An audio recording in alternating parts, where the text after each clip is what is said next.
First of all, what is a habit? A habit is something we all do automatically without thinking much because we have repeated it many times before. It can be an action, like brushing teeth in a morning. It can be an emotional response, like smiling when we see a friend. Or it can also be a thought pattern, like always worrying about being late. Habits are formed when brain links a cue to a behavior, and as a result we get a reward, or so to say we feel good. Usually when cue appears, our brain runs our behavior almost on autopilot, and we all feel better because of it. That's how it works. Another good question is, why do we have habits? Or why do we need them? We form habits because the brain is built to save effort, energy, and time. By turning repeated actions into an automatic routine, the brain frees up that way a mental energy for new and more complex tasks.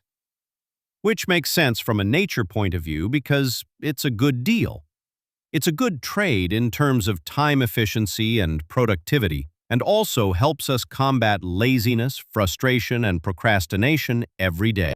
Also, habits are ultimately letting us run most of our daily life on autopilot in the back of the mind, while still leaving space in mind for unexpected things.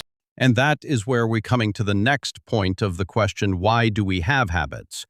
Because, by quickly reusing proven behaviors on the daily basis, it simply keeps us safe every day.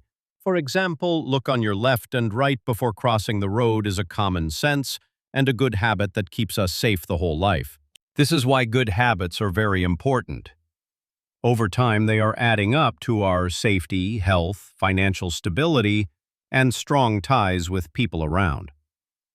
In general, good habits are small positive routines that guide us toward healthier, happier, and more productive lives. For example, brushing teeth twice a day, drinking water whatever you can, exercising briefly, reading a few pages here and there, planning tomorrow's tasks, and expressing gratitude before sleep are classic examples of good habits. They are not limited to what you see on the screen. There is much more. There are other habits, nor good or bad.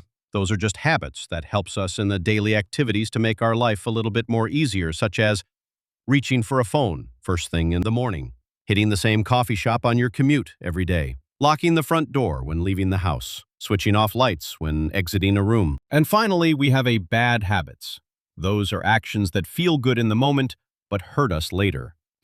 They usually start small, by linking to a simple cue and giving a quick reward, and over time, brain converts bad habits into loops, so we keep doing them, even when we know that is wrong. It happens because brain only remembers the fast reward and doesn't remember bad feelings like feeling guilty.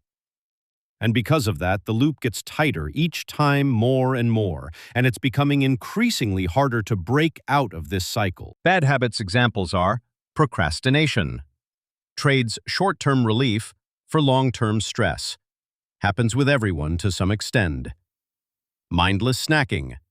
Has a heavy impact on empty calories before you even notice. Late-night scrolling.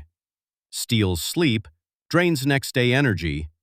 It's a very tricky thing. How to fix bad habits? Spot the habit's trigger. Write it down on paper.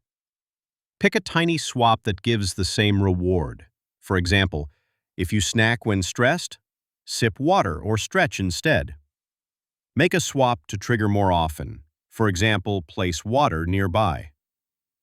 Make a habit tracker and track streaks on paper or calendar. In the end, habits are the quiet forces that shape our lives.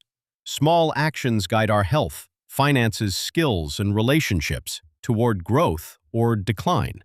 The choice is yours.